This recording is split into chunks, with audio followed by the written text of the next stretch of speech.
And welcome to Skill O'Reilly Movie Reviews.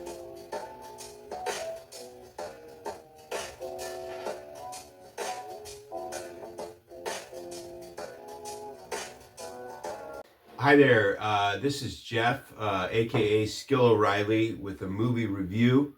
I wanted to talk to you about a movie, a limited series that I really enjoyed. It's called The Dropout. I'm going to try to get some footage later on. This is something that was done in 2022. It was meant to be Kate McKinnon as Elizabeth Holmes. The Dropout is the story of Theranos and Elizabeth Holmes and Sunny Balwani. A young Stanford student decides to drop out of Stanford, use her tuition money to start a company where you can prick your finger and use the blood to do a diagnostic test. Why am I watching this now? Well, I watched part of it when it came out. I ride the buses, so I'm always aware of the new releases. I watched part of it when it came out, enjoyed it, saw the magic in it, saw Amanda Seyfried's acting, some of the best acting I've ever seen. And I since then have, I have a hard time fixating on a show and finishing a show. Forget about finishing. And so they really got it. They had a dynamite cast. And basically what you have there is the story. It's the rise and fall story of a young, beautiful blonde woman who's got a great idea. And she wants to move at the speed of light. There's a backstory. In a way, it's sort of a villain thing. There's a villain origin story with her where her father was disgraced as an executive at Enron, had to go to a neighbor and ask for money, and then that neighbor ends up playing a bigger part later on. She's driven to a fault, Elizabeth Holmes, because she has a great idea for a company. She doesn't want to go through the growing pains of an average student at Stanford. It worked. Throughout the whole thing, they kept getting funding and funding and funding, and she started to call herself a millionaire. But the fact is that this was venture capitalist money, and they got contracts. They got contracts with people like Walgreens and stuff like that, but they never actually completed a test on their machines. They started to use other machines, Siemens machines, to get the test to work. So basically, that's the equivalent of me saying, hey, I'm going to start a house cleaning business. It's going to be the biggest, the best. But nobody ever sees me clean a house. It's that glaring. And everyone was caught up. There's a famous interview where she's sitting with Bill Clinton, who interviews her. And he goes, okay, what's your idea? How old are you? And he goes, the world's in a good place. The world's in a good place. I want you all to know the world is in a very good place. And then there's another interview where Biden visits her in a lab. She never set foot in a lab. I mean, she was never really in the lab. Almost flawless, because they basically focused on Sunny and Elizabeth, Sunny and Elizabeth, Sunny and Elizabeth, Sunny and Elizabeth.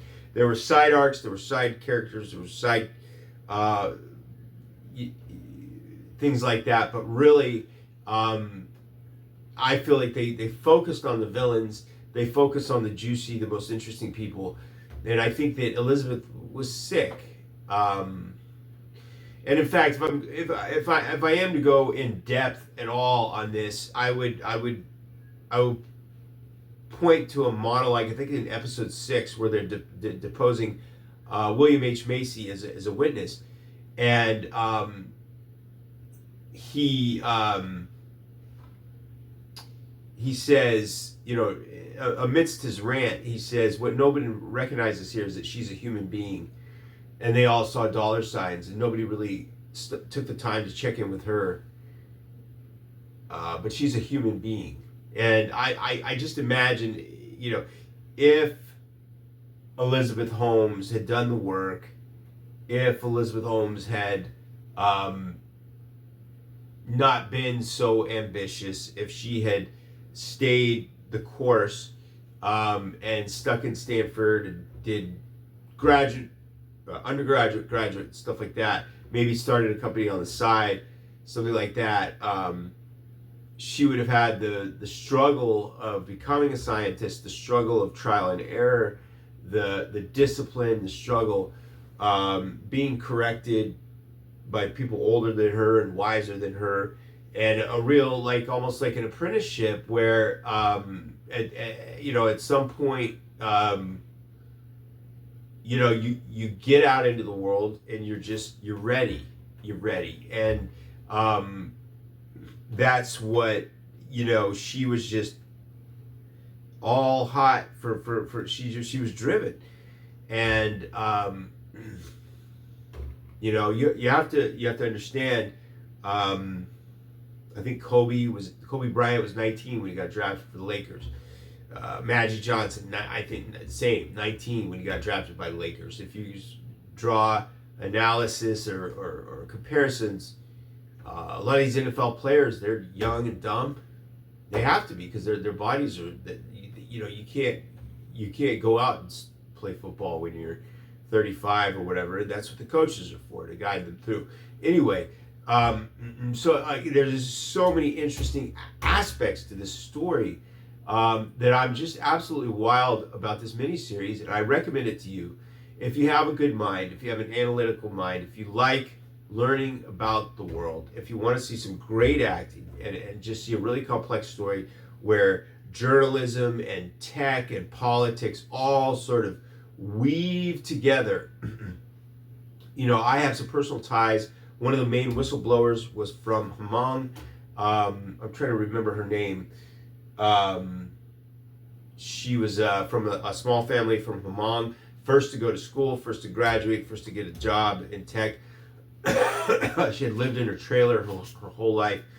I went to Berkeley. I toured through Stanford, and I felt the power and the majesty and everything. And then shortly later, a short time afterwards, received a huge rejection letter from Stanford. So anyway, I don't know who's going to see this. I urge you to give this mini series a go. I urge you to give it a shot, and that's that. Otherwise, have a good day.